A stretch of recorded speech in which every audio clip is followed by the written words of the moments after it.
Começa mais um Jornal Resisto. O jornal que está aqui para falar sobre assuntos que já foram proibidos. Mas agora, graças à democracia, não são mais. No programa de hoje, vamos falar sobre patrimônio. Bom dia, boa tarde ou boa noite. Não sei que horas vocês estão vendo isso. Hoje nós vamos entender melhor o que é patrimônio. E começamos com o nosso querido Sócrates. Sócrates. Sócrates? Sócrates! Opa, desculpa o atraso, pessoal. Onde que a gente tá? Nós estamos falando sobre patrimônio. E já que você resolveu chegar finalmente, gostaria de nos agraciar com uma explicação? Patrimônio diz respeito a tudo aquilo que é produzido material ou imaterialmente pela sociedade. Quando avaliado como importante para contar a história de um povo, deve ser preservado para o bem da comunidade e da humanidade. O quê?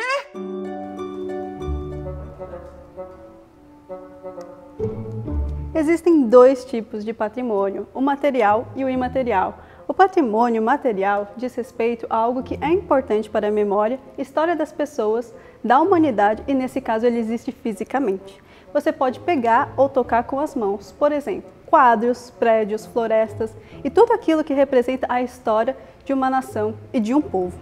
Já o patrimônio imaterial é aquilo que existe, também é importante para as pessoas e a sociedade, mas não podemos tocar. Por exemplo, os idiomas, as festas populares, os rituais religiosos e a memória que representa a história de um povo e de uma nação.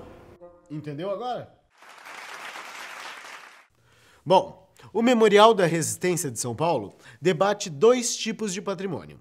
No caso do patrimônio material, através da preservação deste prédio que estamos. No patrimônio imaterial, através das memórias da repressão e da resistência política no Brasil republicano, especialmente no período da ditadura civil-militar. Para falar um pouco mais sobre este prédio, vamos a uma matéria especial que preparamos para vocês. Roda VT. Esse prédio foi inaugurado em 1914 para ser a sede do escritório e armazém da empresa Estrada de Ferro Sorocabana. Nos andares de cima eram os escritórios e no térreo era o armazém, onde ficavam guardados os produtos que esses trens mais transportavam em São Paulo: o café. Após uma reforma, o prédio foi ocupado pelo Departamento Estadual de Ordem Política e Social de São Paulo, o DEOPS-SP, que foi um dos principais órgãos de controle e repressão do Estado e que funcionou no prédio de 1940 até 1983. Esse departamento da polícia era responsável pela repressão de movimentações sociais consideradas subversivas. Em outras palavras, qualquer pessoa que era contra a ordem social ou política seria investigada pelos policiais que trabalhavam aqui, ou mesmo presas nas celas que funcionavam no térreo. Depois de um período de parcial abandono, a memória do prédio se perdeu. Após 3 anos de restauração, foi inaugurado em 2002 o Memorial da Liberdade, que apresentou ao público as antigas celas do DEOPS-SP. Em 2008, mudou de nome. Ao invés de Memorial da Liberdade, passou a ser o Memorial da Resistência. A mudança se deu porque liberdade não era uma nomenclatura adequada para um lugar onde tantas pessoas morreram e sofreram. Sua exposição de longa duração é composta pelo que restou do espaço carcerário do DEOPS-SP: 4 celas, o corredor principal e o corredor de banho de sol. Locais que testemunharam atrocidades e desencanto. O Memorial da Resistência foi inaugurado reafirmando seu compromisso com a ampla compreensão da memória e da história política do Brasil.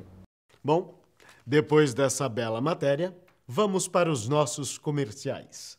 Até já.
Estamos de volta. No bloco anterior, estávamos falando sobre patrimônio material. Agora vamos falar sobre patrimônio imaterial.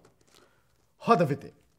A partir da metodologia de história oral, o programa realiza entrevistas individuais gravadas em estúdio e entrevistas coletivas abertas à participação do público, com ex-presos e perseguidos políticos, familiares de mortos e desaparecidos e militantes de movimentos sociais no contexto da ditadura civil-militar no estado de São Paulo.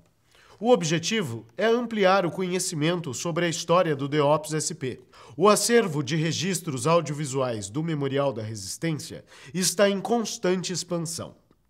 E esse é o importante trabalho de preservação e ampliação do patrimônio imaterial.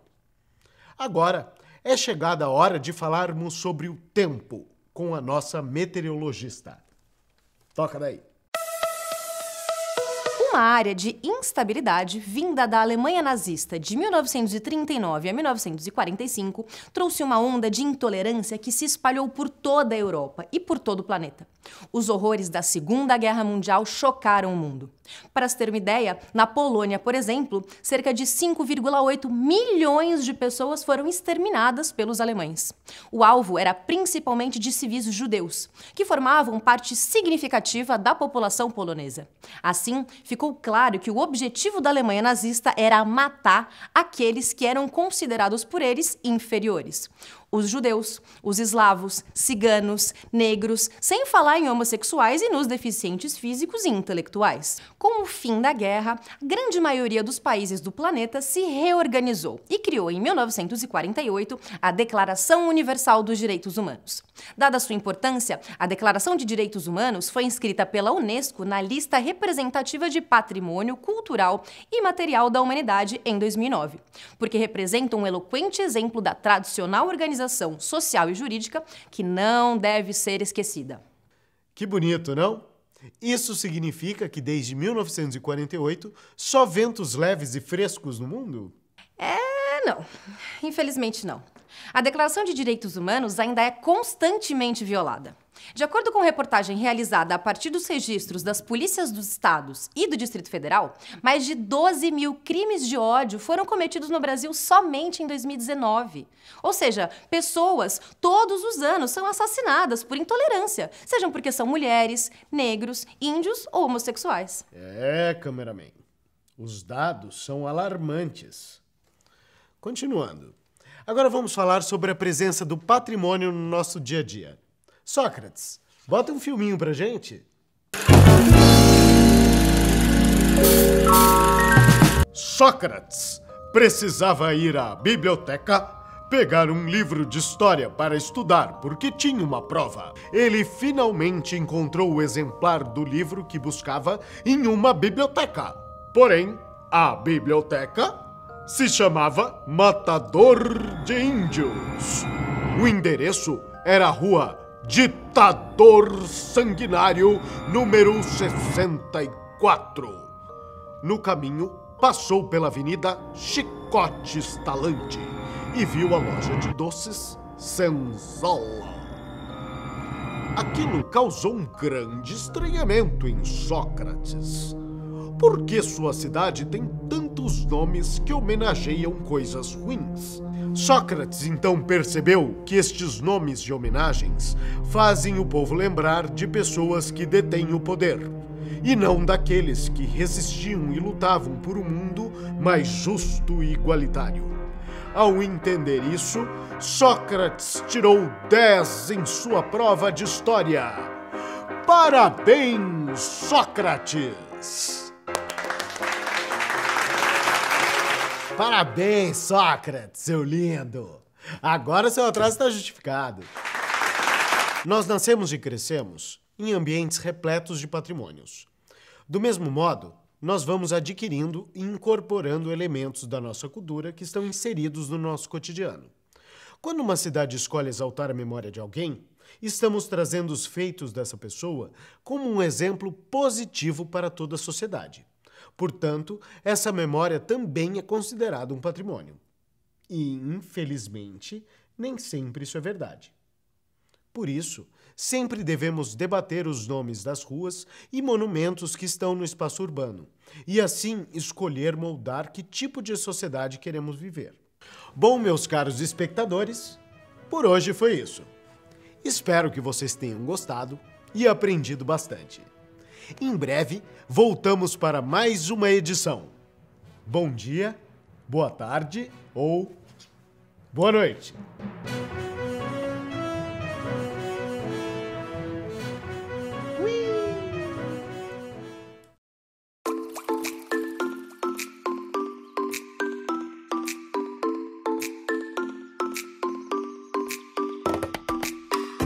Quem decide o que é e o que não é patrimônio no Brasil e no mundo?